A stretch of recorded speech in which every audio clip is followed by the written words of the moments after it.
آج 24واں روزہ ہے. بس 24واں کہتے کہتے دل کی طبیعت میں ایسی گھبراہٹ سی ہوتی ہے کہ رمضان گیا. 2 رمضان ہوتے ہیں، ایک سفارشی رمضان، ایک شکایتی رمضان. یہ میں آپ کو پکی بات کہہ رہا ہوں. رمضان سفارش بھی کرے گا اور رمضان شکایت بھی کرے گا کہ صورت ملک جھگڑالو ہے، یہ جھگڑا کرے گی اور کہے گی یا اللہ یا تو مجھے اپنے قرآن سے نکال دے یا پھر اس بندے کی بخشش کر دیں. اب آپ دیکھیے، اب ایسا کریں، آپ میری اس پروگرام کو دیکھ رہے ہیں نا، آپ موبائل پہ دیکھیں کہ میں کتنے سیکنڈ لگتے ہیں اس میں. آپ حیران ہوں گے، یہ منٹوں کا عمل نہیں، صرف سیکنڈ کا عمل ہے. ایک چوٹ کا بھی ساتھ ساتھ دیتا جاؤں. میری چاہت ہے کہ جسمانی صحت بھی ہو، روحانی صحت بھی ہو، جسمانی فٹنس بھی ہو، روحانی فٹنس بھی ہو. اگر کبھی کوئی گلا خراب ہو جائے اور ٹانسس ہو جائیں، اور ٹانسس کے بارے میں ہے کہ بس آپریشن کے علاوہ اس کا چارہ نہیں. السلام علیکم ورحمۃ اللہ وبرکاتہ. آج 24واں روزہ ہے. بس 24واں کہتے کہتے دل کی طبیعت میں ایسی گھبراہٹ سی ہوتی ہے کہ رمضان گیا. میں نے آپ کو پہلے بتایا تھا کچھ درویش ایسے تھے جو 6 ماہ جانے والے رمضان کے لیے ندامت کرتے تھے اور پھر 6 ماہ استقبال کرتے تھے. پھر ایسے تھے جو رمضان کا پہلا عشرہ استقبال کرتے تھے، دوسرے عشرے میں خوف کرتے تھے کہ گیا، اور تیسرے عشرے میں ندامت ہوتی تھی کہ رمضان چلا گیا. اچھا جان رمضان تو چلا ہی جائے گا، لیکن 2 رمضان ہوتے ہیں، ایک سفارشی رمضان، ایک شکایتی رمضان. یہ میں آپ کو پکی بات کہہ رہا ہوں. رمضان سفارش بھی کرے گا اور رمضان شکایت بھی کرے گا. اللہ سے عرض کرے گا کہ اللہ یہ بندہ تھا جس نے میرا کوئی ادب نہیں کیا تھا، کوئی احترام نہیں کیا تھا. اے اللہ میں رمضان آیا تھا، لوٹ کے آتا تھا ہر سال، اس بندے نے میرے ساتھ کوئی دل جوئی نہیں کی، میرا کوئی ساتھ نہیں دیا. اے اللہ یہ وہ بندہ ہے جس نے میری رمضان کی کوئی قدردانی نہیں کی. یہ شکایتی رمضان ہے. اور ایک وہ سفارشی رمضان ہے جو بندے کی سفارش کرے اللہ کے سامنے. فرمایا حدیث میں آتا ہے جو سورت ملک تبارک الذی سوتے وقت پڑھتا ہے، قیامت کے دن جب اس کی طرف عذاب پڑھے گا اس کی خطاؤں گناہوں کی وجہ سے، تو سورت ملک آڑے آ جائے گی، کہے گی نہیں یہ عذاب نہیں ہو سکتا. اور حدیث میں یہاں تک الفاظ ہیں، میرے آقا کا فرمان کا مفہوم ہے کہ سورت ملک جھگڑالو ہے، یہ جھگڑا کرے گی اور کہے گی یا اللہ یا تو مجھے اپنے قرآن سے نکال دے یا پھر اس بندے کی بخشش کر دے. اللہ اکبر. اسی طرح روزہ بھی سفارش کرے گا. کسی درویش نے ایک ہندو بنیے کو دیکھا تو لالا جی جو ہیں جنت میں پھر رہے ہیں.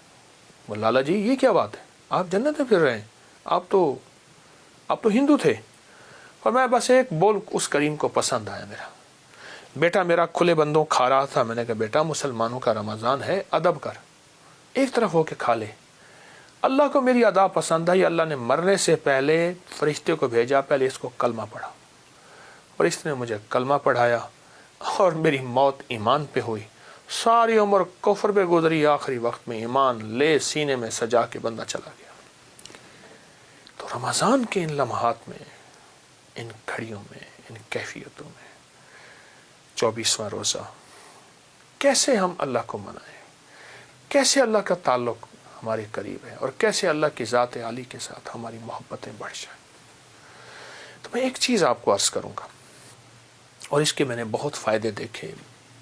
رمضان میں ایک چیز کی مشق کر لیں. رکوع سے اٹھتے ہوئے نا سمع اللہ لمن حمدہ ربنا لک الحمد، ایک دعا پڑھیں، حمدن کثیرن طیبن مبارکن فی، حمدن کثیرن طیبن مبارکن فی. 5 بول.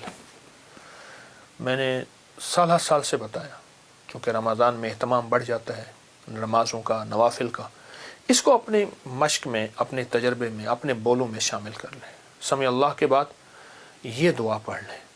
جوڑوں کا پرانا درد، کمر، ڈسک، موہروں کے مسائل، گردن کے مسائل جن کو کالر لگا ہوا ہو،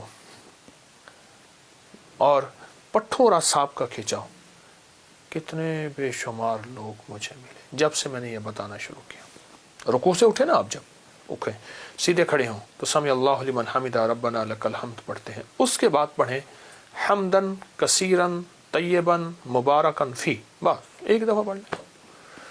جوڑوں کا پرانا درد، کمر کا درد، پٹھوں کا کھچاؤ، گردن کے مسائل ایسے حل ہوتے ہیں، ایسے حل ہوتے ہیں۔ بلکہ جب سے میں نے بتانا شروع کیا، اس کے علاوہ بھی بے شمار بیماریوں کے مارے ہوئے لوگوں نے مجھے بتایا کہ فلاں فلاں بیماریاں ختم ہو گئیں، فلاں فلاں روگ ختم ہو گئے، اور فلاں فلاں جسمانی مسائل حل ہو گئے ہمارے۔ نماز تو ویسے پڑھتے ہیں، رکوع سے اٹھتے ہیں تو اٹھتے ہوئے یہ بول بھی شامل کر لیں۔ اب آپ دیکھیے، اب ایسا کریں، آپ میری اس پروگرام کو دیکھ رہے ہیں نا، آپ موبائل پہ دیکھیں کہ میں کتنے سیکنڈ لگتے ہیں اس میں، آپ حیران ہوں گے یہ منٹوں کا عمل نہیں، صرف سیکنڈ کا عمل ہے۔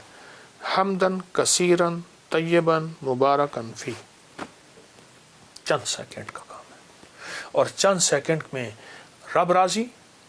وہ کیسے راضی؟ فرمایا جو بندہ یہ بول پڑھتا ہے 13 فرشتوں کی ڈیوٹی لگتی ہے کہ اس کی نیکیاں لکھو، اور فرشتے لکھتے لکھتے تھک جاتے ہیں، اس کی نیکیاں نہیں لکھ سکتے۔ تو یہ بھی ساتھ شامل کر لیں اپنے روزوں میں، اس چھوٹے سے بول کو، جس کے دنیا کے بھی فائدے، جس کے آخرت کے فائدے، جس کی دنیا کے بھی برکت، جس کی آخرت کی برکت۔ اللہ تو بڑا کریم ہے، بندے کے بولوں پہ اللہ پاک دنیا بھی دے دیتا ہے، آخرت بھی، رضا بھی، صحت بھی، شفا بھی، عطا بھی، وہ کریم دے دیتا ہے۔ تو انشاءاللہ ان بولوں پہ اپنی توجہ بڑھائیں، ان بولوں پہ اپنا دھیان بڑھائیں، اور ضرور بڑھائیں گے۔ ایک چوٹکا بھی ساتھ ساتھ دیتا جاؤں، میری چاہت ہے کہ جسمانی صحت بھی ہو، روحانی صحت بھی ہو، جسمانی فٹنس بھی ہو، روحانی فٹنس بھی ہو۔ اگر کبھی کوئی گلا خراب ہو جائے اور ٹانسس ہو جائیں، اور ٹانسس کے بارے میں ہے کہ بس آپریشن کے علاوہ اس کا چارہ نہیں، یا پھر بار بار آپریشن ہو رہا، یہ بھی ہے، اور گلا کی دوائیں کھا کھا کے تھک گئے، بائیں ہاتھ کے انگوٹھے کی مالش کریں، ایسے خوب بغیر تیل کے گرم کریں۔ اسے گرم کرنے کے بعد زیتون کا تیل اس پہ لگا کر، یا سرجیکل ٹیپ کے اوپر کلونجی کو چپکا کر اس کے اوپر لگا کے رات کو سو جائیں، یا زیتون کا تیل یا کلونجی کا تیل خوب لگا کے رات کو پٹی باندھ کے سو جائیں، صبح گرم پانی سے دھوئیں۔ میں نے تجربے کیے ہیں، ٹانسس، گلے اور اس کے مسائل ایسے حل ہوتے ہیں، بچے ہیں یا بڑے ہیں، آزما کے دیکھیے گا، بہت فائدہ ہوگا۔ یہ رمضان کی برکات ہیں، یہ اس کریم کی عنایات ہیں، انشاءاللہ اللہ اپنی عنایات سے ہمیں محروم نہیں کرے۔